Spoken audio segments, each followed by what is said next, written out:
Misión de vida Sociedad Anónima.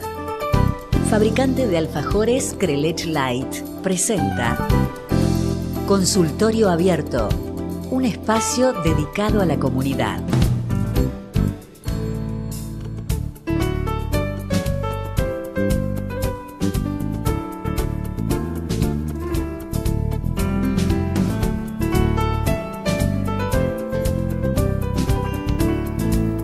Hola, ¿qué tal? Bienvenidos a un nuevo programa de Consultorio Abierto a la Comunidad. Como ustedes ya saben, este programa está presentado por Krelech. Lo que buscamos con este ciclo y estos diferentes programas es hacer un aporte a la salud para mejorar nuestra calidad de vida y la de nuestros seres queridos.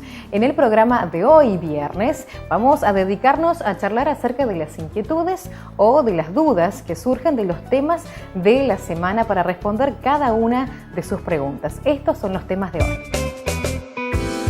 Hoy en nuestro consultorio abierto a la comunidad repasamos los principales conceptos sobre gripe con nuestro especialista en infectología, el doctor Juan Pablo Caeiro.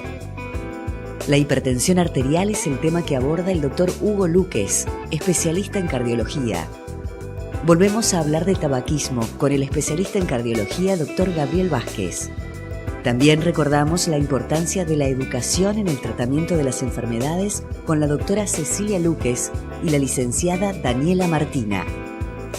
Comenzamos nuestro programa hablando acerca de la importancia de la educación para la prevención de las enfermedades y de esto nos hablaban nuestros médicos panelistas. La doctora Cecilia Luques es especialista en clínica médica y en diabetología de la Universidad Nacional de Córdoba, jefa del área de diabetología del Centro Médico Luques y médica del Servicio de Diabetes del Hospital San Roque. Es miembro titular de la Sociedad Argentina de Diabetes. Con respecto a la educación, existen patologías en donde la educación tiene que ver o es uno de los pilares del tratamiento. La diabetes es una de ellas y esto ocurre porque la diabetes es una enfermedad crónica que acompaña a los pacientes durante toda su vida. En estas patologías crónicas es importantísimo que el paciente esté educado. Varios son los motivos por esto. Primero y principal porque el paciente convive todo el día y toda su vida con la enfermedad. Y aquel paciente que conoce de su enfermedad es el que más va a poder realizar o el que mejor la va a pasar con la enfermedad. Y por otro lado, un paciente educado es mucho más sencillo de manejar para nosotros los médicos. Si tanto el médico que conoce la enfermedad y el paciente conocen la enfermedad, juntos van a poder llegar a un mejor puerto, a un mejor objetivo. En el caso de la diabetes es uno de los ejemplos típicos en donde la educación es el pilar de la enfermedad. El paciente que está educado puede comentarle al médico qué es lo que le ocurre con su glucemia a lo largo del día, tanto las variabilidades que tenga con respecto a su alimentación, con respecto a su actividad física, con respecto a la respuesta de las drogas o las pastillas que el médico le haya recetado. Y este paciente educado va a traer a la consulta un montón de información sumamente aprovechable por el médico. Y de esta consulta van a salir pautas claras de tratamiento que van a verse justamente en el resultado de los objetivos que buscamos. La licenciada Daniela Martina, magíster en nutrición, es docente de la Escuela de Nutrición de la Facultad de Ciencias Médicas de la Universidad Nacional de Córdoba y coordinadora del Departamento de Comunicación Institucional del Colegio de Nutricionistas de la provincia de Córdoba. Cuán poderosa es esta herramienta de la educación alimentaria nutricional en este cambio de hábitos, esta búsqueda de que los hábitos alimentarios constituyan un gran aporte a la promoción de la salud, es decir, a mantener la mejor calidad de vida para las personas, a prevenir enfermedades específicas que se vinculan con este tipo de hábitos alimentarios y también abordar a la alimentación de las personas que ya tienen una problemática de salud específica.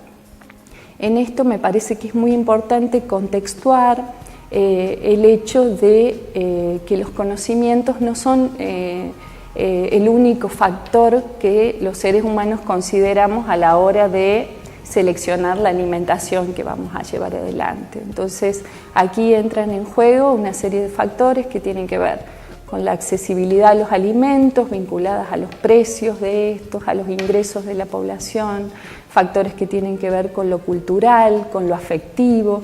Entonces, podemos pensar que si bien tener como herramientas información, conocimiento para poder decidir y para poder elegir nuestra alimentación, no es el único factor, sino que debería estar imbrincado, vinculado a toda esta otra serie de factores que también participan en la definición de la alimentación más adecuada a las necesidades de cada persona, que cada persona está atravesando en su ciclo vital. Seguimos ahora hablando acerca de un tema estacional. El día martes hablamos de la gripe o influenza y la pregunta clave era si ustedes ya se habían vacunado. Recordemos lo que estuvimos dialogando en este programa. El doctor Juan Pablo Caeiro es jefe del Servicio de Infectología del Hospital Privado de Córdoba, especialista en enfermedades infecciosas en Córdoba y Estados Unidos y especialista en HIV-Sida en los Estados Unidos. Como primera medida me gustaría preguntar qué quiere decir o qué es la gripe, y para explicar eso lo más fácil es decir que la gripe o influenza es una enfermedad infecciosa producida por un virus y que afecta a la gente habitualmente de una forma estacional, y creo que eso está claro porque la gente se engripa cuando ocurre el invierno. Es importante saber que la Organización Mundial de la Salud y las organizaciones nacionales, provinciales y municipales recomiendan y proveen la vacunación para prevenir la enfermedad producida por el virus de la gripe. Es muy importante para prevenir esta enfermedad que la gente esté educada de distintas formas y pueda evitar el contagio que puede o no ocurrir todos los años. Definitivamente hay muchas maneras de prevenir la gripe, la más importante siendo la vacunación, que debe ser anual porque el virus de la gripe es demasiado inteligente y muta año a año, es decir, cambia de forma año a año.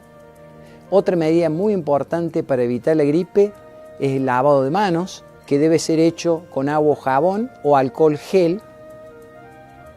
Una tercera manera de evitar la gripe es cuando una persona está enferma, se aísle en su domicilio, es decir, haga una cuarentena, como se hacía con otras enfermedades infecciosas en otras épocas, y no vaya a trabajar enfermo, o unos padres no manden a sus hijos enfermos al colegio o a cualquier otro lugar.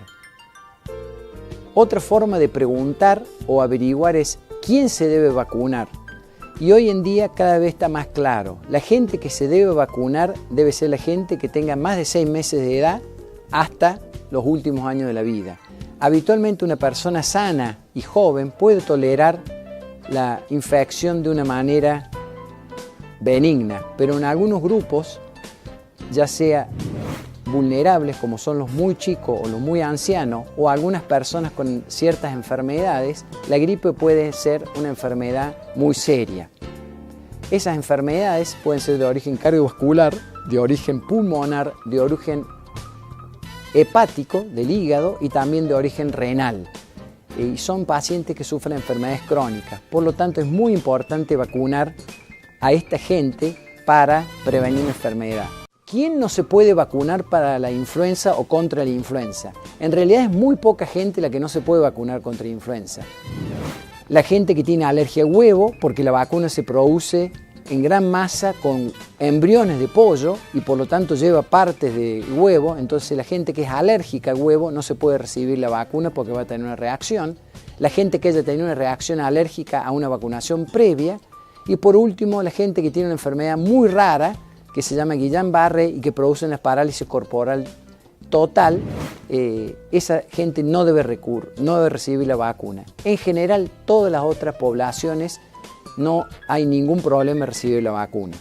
También es importante mencionar que la vacuna es a virus muertos, no vivos. Entonces, en ninguna situación la vacuna produce enfermedad.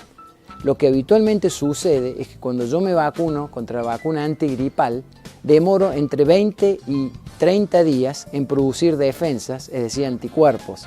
Y si yo me contagio antes de que esas defensas estén construidas, me voy a contagiar la enfermedad y la asocio incorrectamente a la vacunación que he recibido.